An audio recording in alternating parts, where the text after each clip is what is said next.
I was completely convinced that I was going to be a happy, sexy millionaire before the age of 25. You can make the choice not to lose twice. The first L wasn't your choice. The second L, well, that's a byproduct of how you choose to respond.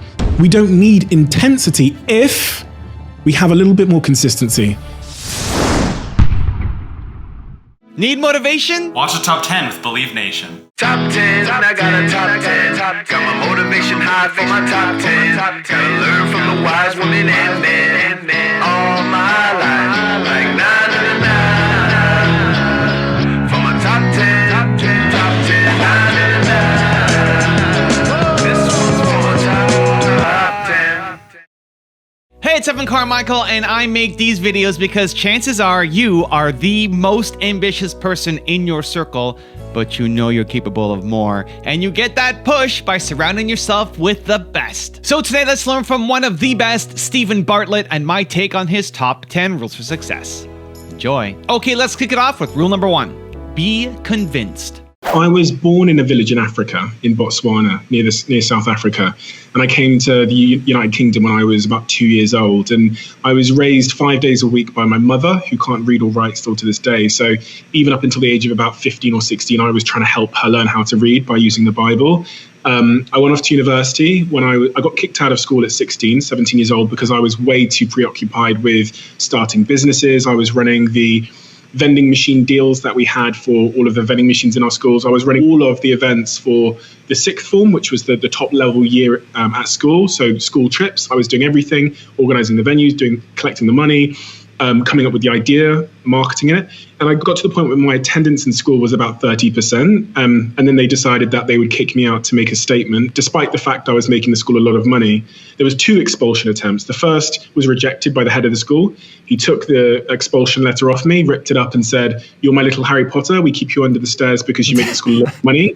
But then later, near the end of school, they kicked me out. And off I went to university to study business, went to one lecture, walked in, looked around. Everyone else was sleeping on the tables and clearly didn't want to be there to study business in the same way that I did. So I walked out, called my mum, told her I was dropping out of university. She said to me, "I'll never speak to you again unless you go back to university." And I decided that I was going to do it anyway. So I didn't speak to my mum from that point onwards for the next 2 or 3 years. I didn't have any money at this point. And when I say any money, I mean I had negative money. So I ended up moving into these very derelict houses in this place called Manchester in Moss Side. And at my lowest, I was leaving the house and rummaging through takeaways looking for food that someone had left. I was stealing pizzas from corner shops. It was a very dire time, but I was completely convinced that I was going to be a happy, sexy millionaire before the age of 25. And that's what inspired the title of the book. I wrote it in the first page of my diary, 18 years old after dropping out. I had 4 goals in life. They were to have a Range Rover Sport before I was 25, to become a millionaire, to work on my body image because I was very, very skinny, and to get a girlfriend. That's what I thought happiness was. So off I went at 18 years old. Started a company, started another company, and then we had a bit of success. Rule number 2, create hope. Uncertainty is not predictable, but it's preparable. And I don't actually think that's a word, but here's what I mean.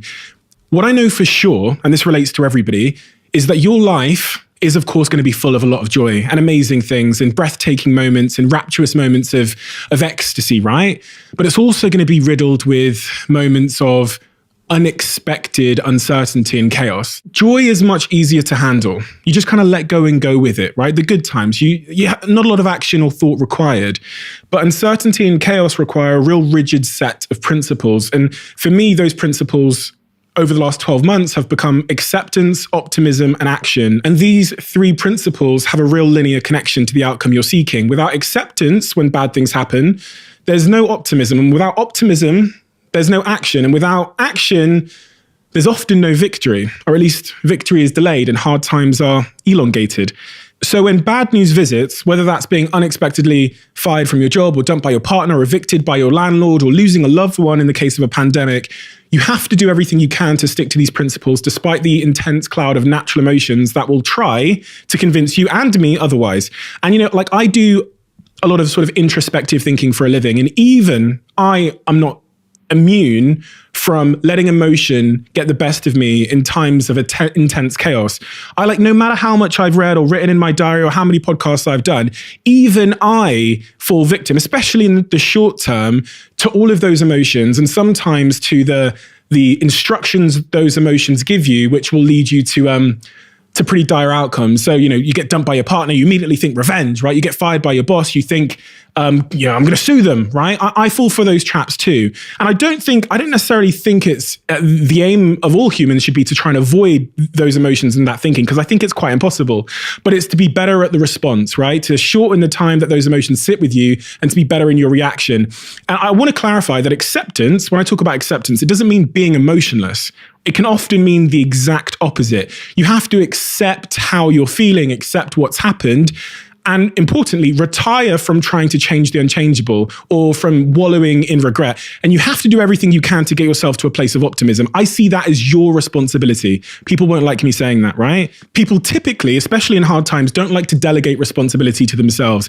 So as hard as it can be, you have to find and create hope for yourself and have faith, just like everything else has in your life, that this too shall pass. Rule number 3, reset your motivation. Every year around February, March, I say the same thing to myself and I set myself the same goal. Let's just stop there, right? And take a look at what I just said, because there's a real clue in that first sentence. Why does this goal pop up in March? The answer, quite an obvious one, because summer is on the horizon. And you've got to ask yourself again, you've got to criticize yourself there and say, well, why does summer matter? Well, because, summertime is a time where we wear less clothes, we're a little bit more vulnerable, our bodies are on show more. And then you've got to ask yourself, okay, so why is that relevant? Well, it speaks to the nature of my motivation. My motivation wasn't to work out. It wasn't to be healthy because I want long-term health benefits or to feel great about myself. As embarrassing as this is to admit, my motivation was so clearly to look good for summer. Let's just break that down a second. Look good for summer. Looking good as a goal is measured by just one thing, the public's opinion of me, ladies' opinion of me. That's what we call an extrinsic external goal. Success of that goal will be achieved when the public think I look good. The next part of that sentence, right, was for summer. The next part of my goal was for summer, which is a measurable time frame. So once summer is over, the job is done. So the motivation behind that goal was both extrinsic and held within a time frame. So when I dropped that social media pic of me topless in Mykonos or wherever I went this summer, Mykonos and Costa Rica, looking good during summer, and when I got the compliments, the likes, the followers, the praise, and when summer passed, unsurprisingly, so did my motivation. Job done. My goal, my reason, my why was attached to summer and also public opinion, and both had been fulfilled. So as I pulled into October and I tried to find the motivation to go to the gym, it was gone. Going to the gym suddenly felt so pointless to me, and I had no idea why. It just did.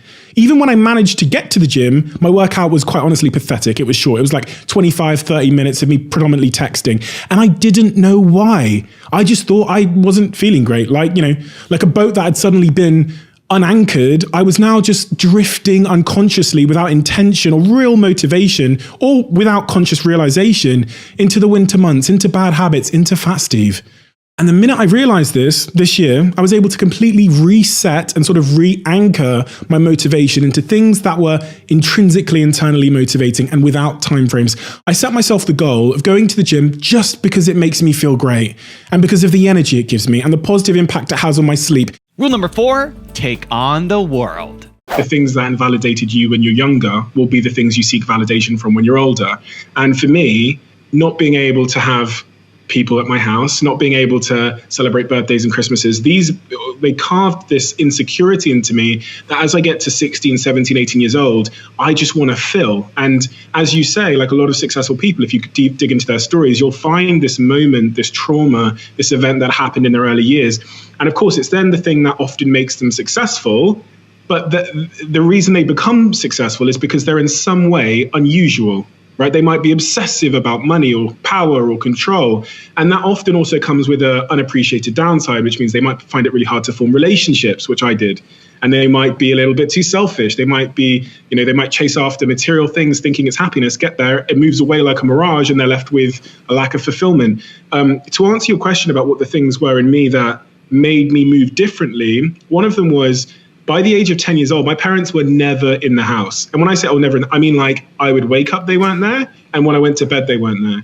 So at 10 years old, I have to fend for myself. And you think about the pressures going on in my life at that age. I'm a kid who is feeling like really inadequate and insecure because I have nothing and my parents aren't there. So I'm looking around thinking, how can I fill this void? So I'm thinking, I'm going to do a deal with the local vending machine company to stock our school with vending machines. And we're going to get 20% of the revenue. And I'm going to take a little bit of the cut. And I'm going to organize all of the events in my school. And this was my way of I had independence and I had an insecurity. And when the two came together, I became this young kid who just had no choice but to take on the world. Also, if you want to have more confidence, self-love, self-belief, check out my 254 series. The science says it can take up to 254 days of consecutive action to build a habit. So I've designed a special free program to help you get it, where I will send you an unlisted video to your email for the next 254 days to shift your self-belief forward. The link to sign up for free is in the description below. You were up and dressed and ready to go before your parents were up. You know why? Because you knew something unexpected was going to happen. That's how we should live our lives. Waking up with the understanding to expect the unexpected. If you're going to speak effectively, you have to know way more than you're talking about. My very first thing I do when I wake up in the morning is I want to get my head right. I do this thing called priming. Rule number 5, don't lose twice. If your partner's dumped you, it's time to dust yourself off and get yourself into the gym to fight back. And I don't mean fight back as in bomb their house. I mean fight back in a mental capacity, to stop stalking their Instagram, to triple down on your friendships and your meaningful relationships, to stand tall and weather the unavoidable emotional storm and have faith and acceptance sit by your side. The opposite of these principles, of course, is like denial, is pessimism, and is inaction. And these are the principles of a baby gazelle that's decided to fall asleep with its toes dipped into crocodile-infested waters. This is a decision to lose twice. And when I say L, right, I mean loss. And when unexpected chaos happens, like this pandemic, which smashes our businesses and destroys our social lives and apparently steals a year from our youth, the first L we take is involuntary. Shit happened and you didn't choose it. Totally out of your control. I get that. But the fateful decision to choose denial, pessimism, and inaction as our response is a voluntary second L. You're choosing to increase the chances that bad times will become even worse times. You can make the choice not to lose twice. The first L wasn't your choice. The second L, well, that's a byproduct of how you choose to respond. Acceptance, optimism, and action. Rule number 6, be consistent. As James Clear says, we tend to believe that we'll be more successful or happy or prosperous if we put more intensity into our lives. Like the intensity that I showed in March every year in the lead up to summer, like crash diets and sprinting towards our goals at the expense of everything else, staying up for weeks and weeks and weeks on end to revise for that exam. But the truth is, we don't need intensity if we have a little bit more consistency. Had I just stayed in good shape in September, October, November, December, and January, if I just gone to the gym maybe twice or 3 times a week throughout that period and avoided a bit of, the junk food, which I binged on periodically through that period, I wouldn't even need the intensity for the rest of the year. I wouldn't need to starve myself, obsess over my diet and go to the gym 7 days a week, sometimes twice a day. In fact, intensity for me is often a sign that we lacked consistency in the past. Rule number 7, reprogram yourself. When I buy a nice Louis Vuitton bag and this, I buy lots of this, and 6 of them downstairs. I'm not buying it because of extrinsic reasons, because of other people. I'm buying it in and of itself because I enjoy it, irrespective of anyone knowing that I'm doing it or having it. Yeah. And that has changed my life. That's completely changed my life. Just understanding why. I genuinely think it's the single most important thing, is to get to the root cause of why you're doing what you do every day and why you want the things you want. Yeah. My friends are so miserable because I've got this one friend in particular, multi-billionaire, right? Comes from a very wealthy background, and he has so many sports cars outside his mansion. Guy's horribly miserable. Upstairs in his house, it's £6-7 million worth of designer clothes. One of the most miserable people I know, and he just keep on going because he doesn't know why he's buying the Louis Vuitton. He doesn't know why he's buying it. He thinks he's buying it to recreate some false validation that his parents didn't give him growing up. So he thinks that if I buy one more Louis Vuitton bag, I'll get validation, etc. But But that's an empty hole. it's just bucket with a hole in it, isn't it? It's a treadmill as well. Yeah, keep pouring water in the it. hamster wheel, and then it's like a drug addiction because you need a bigger thing to reach that same feeling. And it's just never-ending misery as far as, they call it the hedonistic treadmill, the Stoic people, and they, and it's a path to misery. And I had to reprogram myself because we've all been brainwashed. If you have Instagram, or you have a TV, or you have a magazine, you have been undoubtedly brainwashed deeply. Your values are so you have to unprogram yourself, unfuck yourself. Rule number 8, prioritize better. A lesson in the importance of prioritization. This advice of which people often give, and I've often given, of protecting your time and saving your time really feels somewhat incomplete to me now, because it's like the first half of the sentence. You've got to then ask yourself, saving time to do what? Saving time just to spend more of it doing the wrong things? Saving time to spend more of it being more productive just so you can get more work done? I guess better advice is to prioritize better. If you told 19-year-old Stephen Bartlett just to save more time, he probably would have said no to a couple of things and then just spent that saved time working alone in his office all weekend. And that advice would therefore lead him to a less joyful, more depressive existence. And if you told 19-year-old Stephen Bartlett to prioritize better, the first question that comes to mind is, what are my priorities? And my long-term priorities, as I think is the case for all of us, are ultimately linked to the things that make our life meaningful, which are friends, the joy of work, our relationships, the satisfaction of pursuing our goals, the challenge, achieving greater freedom, knowledge, the pursuit of knowledge, health and fitness. And I guess I would have reviewed the allocation of my time through that lens. I would have saved time only on the things that aren't connected to my macro priorities and reinvested it in better places. And this year, because we've, been forced to realize what matters in many cases, I guess now I'm not trying to save time just for the sake of spending it more on optimizing my productivity. I realize that that's an incomplete sentence, and really the most important thing is just to prioritize all of my time better and allocate it to those things that ultimately will matter the most. Rule number 9, build belief. One of the things I hate about like typical cliche poxy Instagram advice is people just say, just believe in yourself.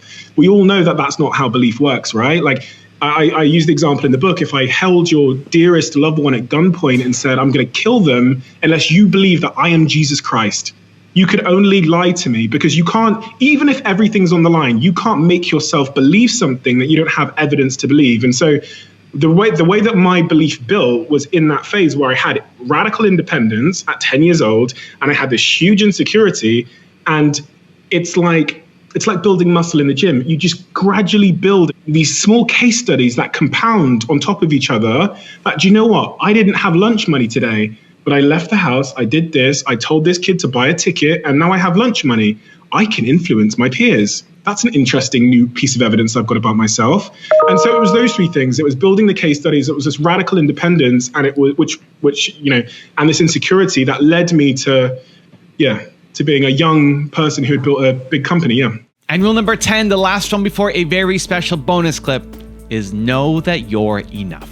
I think the reason why some wealthy people, and even lottery winners, we see the suicide rates amongst lottery winners, they end up being miserable, is because because of their relationship with money, but the reason why they wanted money, maybe the reason why they were pursuing it, maybe the way they'd glamorized it in their own mind on the path there was heavily extrinsically motivated. Yes. And they, in some respect, thought that some magical confetti was going to rain down on them when they made that billion, or, and so it was going to be this internal feeling of euphoria. And I just think the lack of it, the anticlimax sets you off on this spiral of maybe it's prostitutes, maybe it's cocaine, maybe it's flying business class, and they're chasing something that doesn't exist. They're chasing after pleasure, like a mirage in a desert, like a watering hole in a desert, getting closer and closer, and it's moving off into the distance, and they just keep running faster. Whereas Michael Birch, the guy was so grounded and so happy within himself, he made $1 billion and was like, Well, I've got my wife Sochi, I love her, my life's good. Yeah, don't need to chase anything. I am already enough. I think that's probably the most powerful 3 words and most profound and most simple 3 words that someone I am enough. Said someone said to me one day, they said, what if you are already enough? And it's so simple, right? But it just shatters everything. It shatters every programming I had as a kid. You've got to climb the ladder. You've got to pursue that, chase that dream, do this constant pursuit of something, right? The words that maybe, what if, just imagine for a second, you are already enough. You don't need more followers. You don't need more stuff. You don't need to achieve more. What if you have everything you need and you're already enough? Now I've got a special bonus clip that I think you're gonna enjoy, but before that, it's time for the question of the day. I wanna know, what was your single biggest takeaway from this video, and what is your plan of action for the next week? The science says that when you just watch a video, you get motivated, you get inspired, you have a 35% chance of actually doing something and following through. That, Believe Nation, is not enough. 35% is not enough. We gotta do something. But when you get inspired by watching a video like this, and then you create a plan of action, your chances of following through jump to 91%. And when you commit publicly, like putting your comment down below with your plan, it jumps to 95%. That's what I want for you. I want you to take action. Your dreams are too important. Your life matters. Your mission has to happen. So, question of the day, your biggest takeaway from this video and your plan of action for the next week, put it down in the comments below, and I'm gonna celebrate alongside with you. Until you know, right? And this is not easy. I'm going to make this sound like it's an easy thing to do, but it requires the same sort of critical self-analysis and that I've demonstrated there. What you would have seen from what I just said is I interrogated my rationale. So I said, why do I always get motivated in February and March? And then I said, well, because, summer's around the corner. And then why does summer matter? Well, because other, extrinsic reasons. And if you go down that rabbit hole with humility and with the intention of not defending your ego, but finding the truth, then you might understand what's motivating you. But until you know what's motivating you, you won't know where you're going or why you're going there or who's steering the ship, what force in your life is steering that ship. And I'd predict that 99.9% of your motivations are misguided or somewhat unconscious. You don't really know why you're doing what you're doing. I think most of the time, you have no idea what the driving force behind your behavior is. The same applies for me. But until you do, until you have the self-awareness and that humility you need to interrogate your thinking and the lack of ego to identify why you're doing what you're doing, whether it's superficial, driven by insecurities from your childhood, because you're seeking validation like I was, or other, you will never actually be in control of your life. Something else is.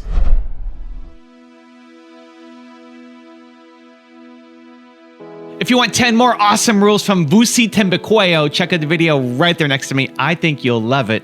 Continue to believe, and I'll see you there. The hardest thing to do is to enable people to see themselves as they are. I often talk about, we don't close here. So we don't close a sale, we open a relationship.